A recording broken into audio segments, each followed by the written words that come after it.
Je pense que c'est plutôt votre boulot. Yo, bienvenue, une nouvelle vidéo aujourd'hui. J'espère que vous allez bien. Ces deux bonhommes sont des légendes et ont fait l'histoire du rap français. Booba, Joe Star ont apporté leur pierre à l'édifice et ont fait ce que le rap est aujourd'hui. Dans cette vidéo, on va parler d'un post que Booba a fait et qui s'adresse à Joe Star et qui contient un petit peu de nostalgie bizarrement. Et donc moi, ça m'a donné envie de vous faire une vidéo sur cette rivalité entre Joe Star et Booba qui date pas d'hier, et vous allez vous en rendre compte avec plusieurs extraits vidéo que je vais vous passer et aussi ce dont on va parler. Ah, le fameux épisode du singe. Dans le salon, la soirée est plutôt bon enfant, mais un petit bruit lancinant exaspère Joe Star.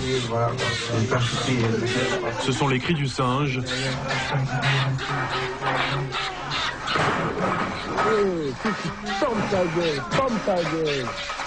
Une violence gratuite, le geste du rappeur est scandaleux. C'est pas la première fois que Joe Star ou que Booba même attaque Joe Star et inversement. Et depuis le tout départ, en vérité, c'est chaud entre les deux. Dans le sens où Joe Star, c'est quelqu'un qui a ramené, entre guillemets, cette culture hip-hop en France. C'est l'une des premières stars du rap français. C'est l'un des rappeurs qui a montré la voie, qui a indiqué la direction pour les futurs rappeurs et MC qui sont arrivés derrière lui. Ouais, à l'époque, on disait MC, on disait maître de cérémonie là, et maintenant c'est plus rappeur. Même si maintenant il est plus connu pour ses séries sur TF1 ou ses prises de position, ou alors pour les bouteilles de rhum qu'il boit dans des émissions de télé, mais faut pas oublier que NTM est l'un des plus grands groupes de l'histoire du rap français. Même si c'est quand même triste parce que le dernier retour, le dernier son que NTM nous a proposé, ça a été en featuring avec Fianso, et associé NTM et la pochette légendaire et la tête à Fianso avec le blaze à Fianso, ça démontre quand même un aveu de faiblesse, dans le sens où ça veut dire que NTM tout seul n'a pas la force de frappe de revenir et d'atteindre des scores, d'intéresser le public. Obligé de s'associer avec quelqu'un d'un peu plus actuel pour faire parler de soi. Je sens que cette phrase, elle va faire réagir en commentaire. N'hésitez pas les gars, mais dans le respect. Booba, il a pas vraiment ce problème.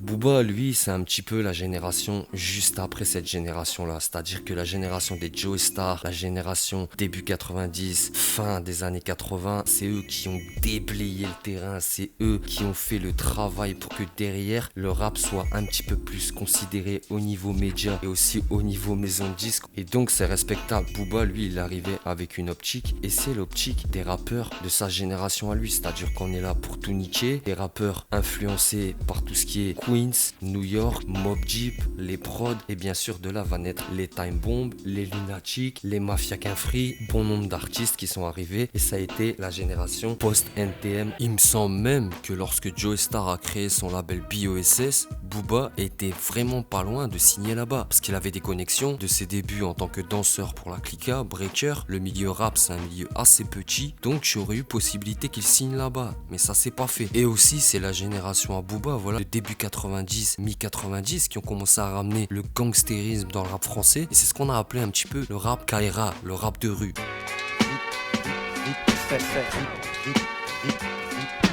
Joe Star a potentiellement déjà à l'époque mal pris le fait qu'il soit quand même remplacé, et je pense aussi qu'il a du mal prendre à l'époque le fait que les auditeurs se détournent un petit peu du rap vraiment hip-hop, de la mentalité hip-hop, du partage, etc. Et que le public se tourne vers des artistes plus gang, plus street, des artistes qui parlent de trucs de rue, qui parlent de drug dealing, qui parlent de choses limite ils n'ont même pas vécu, mais qui fait kiffer l'auditeur. Tandis que maman est grande, jolie et fait du sport. Mon père avec ma mère a toujours tort. Elle achète à Chaco des robes de chez Patou. Mais elle habille papa, décrochez-moi ça. Voilà. Madame Richard, elle fait partie du crew. Elle est tuée, hein. Elle est de Saint-Denis aussi. Et d'ailleurs, Joe Star, dans ses multiples prises de position envers Booba, a toujours été négatif, on va dire. Et d'ailleurs, jusqu'à aujourd'hui, ça n'a jamais changé. C'est un vrai rappeur, Booba, ou pas? Ah, pour moi, c'est une pompe à vélo, Booba. Je veux dire, qu'il retourne dans les gymnases à Miami, ça n'a aucun intérêt. Il y a une époque où on commençait à faire du rap français, et puis d'un seul coup, on est retourné dans ce truc de suiveur, à faire des choses qui ne nous ressemblent pas, quoi, à un moment donné. je trouve que Booba est un suiveur. À partir du moment où si t'es tête de gondole, t'essayes quand même de faire des choses pour faire évoluer, mais on n'est pas là pour reproduire. Puis surtout que certains de ces textes, c'est l'intégrale de textes de rappeurs américains, donc tu n'es rien. Si tu ne crées pas, tu n'es rien pour moi. Aujourd'hui, le gangster rap, c'est l'attitude la plus commerciale qui est, quoi. Donc c'est ridicule, quoi. À un moment donné, n'importe quel barbeau sur une plage est couvert de tatouages. On est dans le clicheton total. T'as des muscles, t'es beau, c'est beau. Plus t'es musclé, plus t'as l'air idiot, en vrai. Puis bon, je sais pas. Il suffit de voir Booba en interview quand il va dans des émissions qui sont généralistes. Je pense qu'à mon avis, il y a un retour qu'on ne lui fait pas de comment les gens le perçoivent, quoi. Moi j'aime les armes, les voitures. T'as l'air d'une pompe à vélo, voilà. Et mon envie de vous faire cette vidéo, elle vient de là en fait. Booba, il a partagé un post sur Joey Star en disant: Joey Star, quand j'étais petit, j'avais la cassette d'NTM, Le Monde de Demain. Vous me faisiez rêver, vous m'avez inspiré. On peut dire que vous étiez un modèle de réussite. Et puis un jour, je suis devenu Booba et j'ai découvert le monde du show business avec ses bons et ses mauvais côtés. Quand je te vois aujourd'hui reçu sur les plateaux télé comme un grand de ce monde, je sais pourquoi toute ma vie, je serai et resterai sur le bateau pirate malgré les vagues et les tempêtes. Et son message à Booba, en vrai, il est clair, net, précis, et moi j'aurais même envie de dire il est authentique. Pourquoi je vous dis qu'il est authentique? Parce qu'il le dit, que les Joey Star, les NTM l'ont inspiré et lui ont donné envie de faire de la musique et lui-même écouter leur musique. Mais que lorsque lui est rentré dans le game et qu'il a vu l'envers du décor, il a compris certaines choses. Et ça fait d'ailleurs peut-être l'artiste actuel un petit peu borderline, un petit peu hors code, un petit peu qui veut traiter avec tout le monde un petit peu en mode dictateur qu'il est aujourd'hui. Si on compare la carrière des deux artistes, Joey Star qui a toujours été dans la polémique, d'ailleurs Booba a même partagé une vidéo, un extrait qui avait fait grand bruit à l'époque avec l'histoire du singe. Pour ceux qui savent, je vous la mets, âme sensible, faites gaffe, regardez pas la vidéo, ça peut vous choquer. C'est vrai que l'optique de carrière des deux rappeurs, elle n'est pas du tout la même. La trajectoire n'a pas été la même dans le sens où déjà Booba avec les Lunatics a eu du mal à accéder aux maisons de disques. D'ailleurs, Lunatics c'est l'un des premiers disques d'or en indépendant, c'est pas pour rien, c'est parce que même Skyrock qualifiait ce rap là de village et que ça ne marcherait jamais. À l'inverse, Joey Star, lui, faisant partie des étoiles montantes et des premières stars du rap français, les maisons de disques voulaient absolument avoir leur rappeur dans leur roster et s'accaparer un de ces talents montants. Donc NTM, Joey Star, même Cool Chain ont toujours eu accès et ont toujours axé leur stratégie autour des maisons de disques. Ouais, il a pas aimé que je dise que... Bah ouais. Ouais, mais sauf que c'est la vérité. Lui il dit les punchlines c'est pas de la musique quoi. Bah, ça fait longtemps qu'il fait plus de musique lui. Hein. Là, on parle c'est Cro-Magnon là. Là, il n'y a rien. Hein. Joey Star, c'est zéro. Hein. Il n'y a qu'un scénario français sur son bureau. Hein. C'est tout ce qu'il y a. Hein.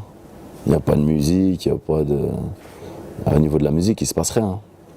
Faut qu'il accepte. Moi, je suis pas de mauvaise foi. Hein. On parle de charisme, c'est pas parce que je suis en clash avec lui, je veux dire qu'il est nul. Hein. Il n'est pas nul. Hein. Joey Star, il est nul. Personne l'écoute.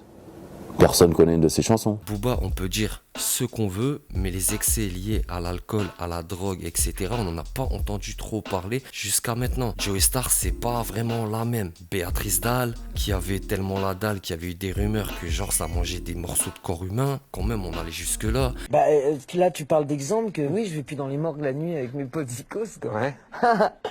Vous faites plus à marcher, donc on en parlait tout à l'heure. Oh, on a fait ça 2-3 fois pour gagner un peu de sous. Mais vous parlez de ça avec une forme de détachement, c'est ça qui m'intéresse, c'est que jamais vous bah, avez... Personne n'est venu se plaindre, hein, tu vois. Non, mais vous, découper des parties de cadavres, ça vous a jamais effrayé, la petite gamine que vous étiez? Non. Même une fois, on s'était fait un plat, on voulait le manger parce qu'on avait pris un acide. Alors tu sais, on peut bien couper les mains quand on pense à le manger. Et vous l'avez mangé? On a goûté. C'était quoi? C'était de l'oreille. Oh là là, c'est pas grave. De toute façon, le mec, il s'est pas plaint. Hein. Il savait même pas que j'ai mangé ses oreilles. Les histoires avec les singes, les NTM Live, toutes les polémiques, toutes les prises de position. On peut dire que Joey Star, il a usé et abusé de la polémique. Booba, pareil, mais alors des réseaux sociaux. Et au niveau personnel, au niveau hygiène de vie personnelle, Booba n'a pas les mêmes problèmes que lui. Ou en tout cas, ne les a pas montrés directement. Joey Star, il est connu pour... comme je dis toujours, parce qu'il tabasse des singes, etc. Et qui se drogue avec telle ou telle actrice, et qui va en cure de machin, et qui tabasse une hôtesse de l'air. Il est connu pour des trucs de... Mais en rap, il a aucune leçon à nous donner.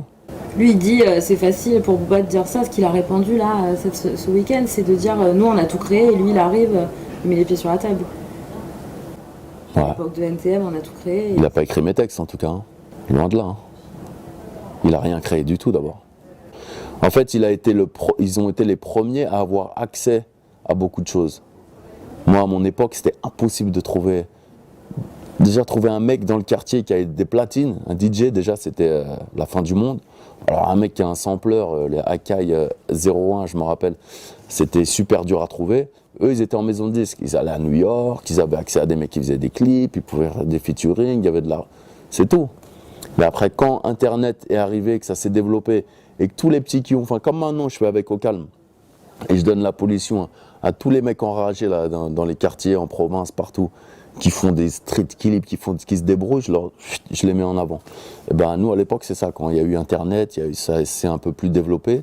Quand tout le monde a eu accès aux micros, etc., eh ben, ils ont vite... Booba fait également référence au fait que Joey Starr soit empêtré dans des histoires judiciaires par rapport à des agressions, des coups qui auraient été portés, etc. Ça, nous, on se mêle pas de ça. Ça, c'est la justice qui va juger. Je vous conseille fortement l'album Supreme NTM. Je vous conseille fortement Paris sous les bombes, Le Monde de Demain. Tout ce qui s'est passé, Format People avec Cool Chain, c'est franchement des gros projets. Si vous voulez une vidéo spéciale NTM, vous mettez dans les commentaires. Juste mettez beaucoup de force sur cette vidéo. Si vous n'êtes pas abonné, abonnez-vous les gars, partagez, propagez. On est ensemble. C'était Chroniqueur TV. Ciao!